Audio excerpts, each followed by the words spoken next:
le village se mourait. Il n'y avait plus de bergers, il n'y avait plus de bergères. Pour les jeunes, quelle misère.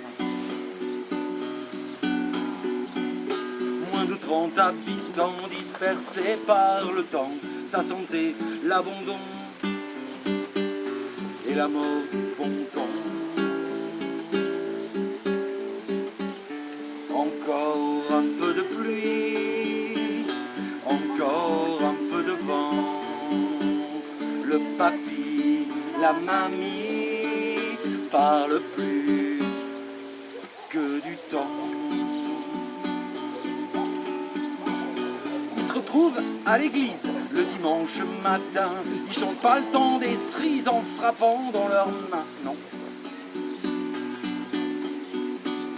Ils parlent de leur mort, ils pleurent sur le sort de leur terre condamnée, de leur terre enfrichée.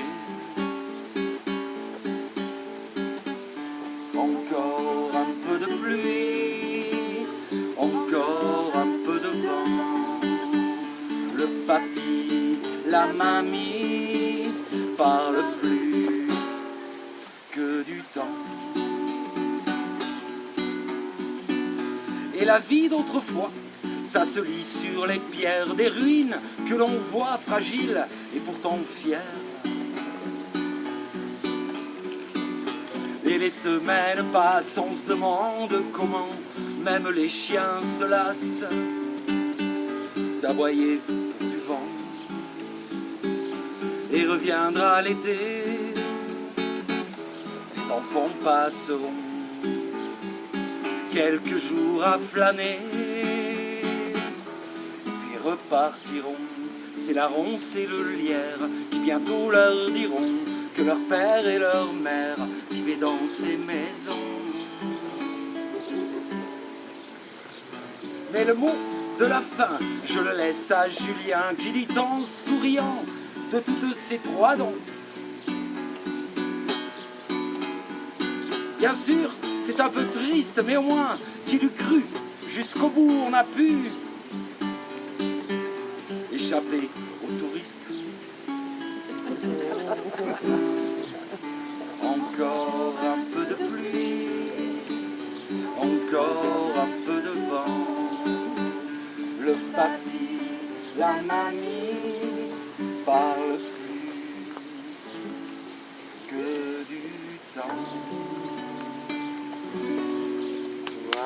Bravo! Bravo! Scappa.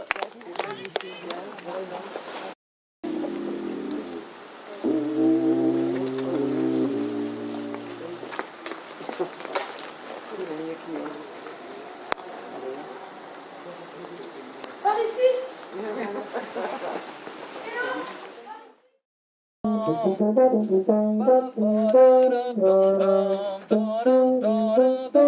Vous la connaissez cette musique? Je suis sûr qu'il y en a qui la connaissent. Non? Ça vous dit rien? Si, vous l'avez déjà entendu. Vous savez comment ça s'appelle? Ça s'appelle la danse de l'ours. C'est un vieux morceau traditionnel des Pyrénées. Des Pyrénées centrales, puisque dans les Pyrénées centrales, il y avait des ours. Et les compositeurs ancestraux, parce que c'est une très très vieille musique qui se transmet, c'est la transmission orale, ça se transmet de génération en génération.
Frontière naturelle, barrière, la chaîne pyrénéenne est aussi frontière politique entre des monarchies rivales.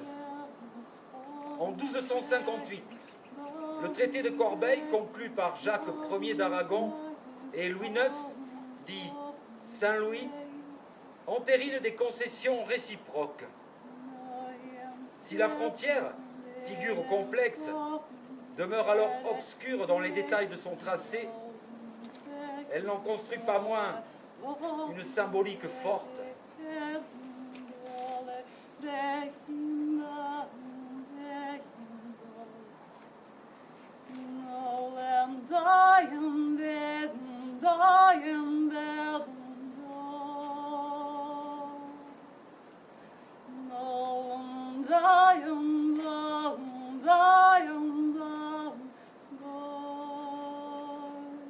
Mais malgré la reconnaissance de cette frontière politique en 1659 et le mariage espagnol de Louis XIV, les deux monarchies n'en continuent pas moins à s'affronter, puisque l'article 42 du traité se contente d'affirmer que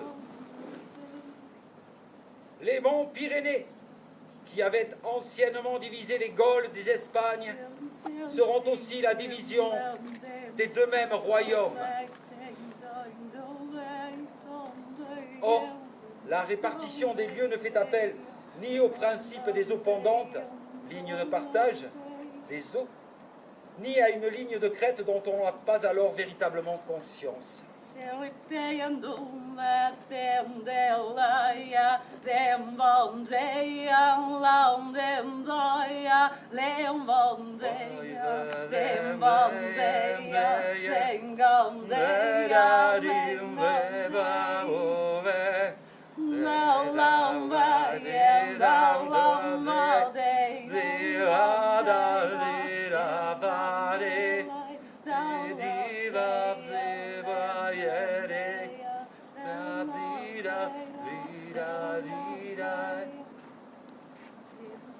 Ce territoire fut d'abord terre de pâturage, fréquentée par des bergers.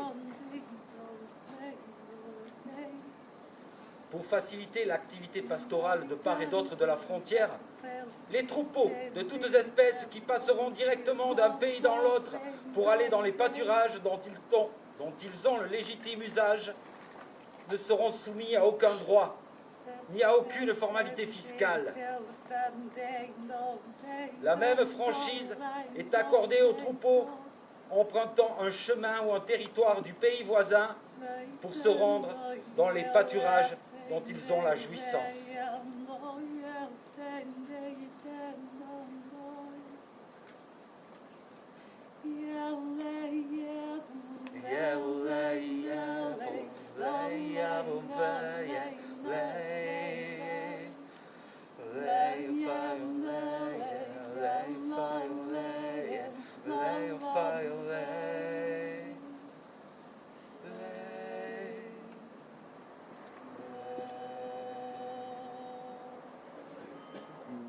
Non, je ne me souviens plus du nom du bal perdu. Ce dont je me souviens, c'est qu'on était heureux, les yeux au fond des yeux. Et c'était bien, c'était bien, c'était bien, c'était bien.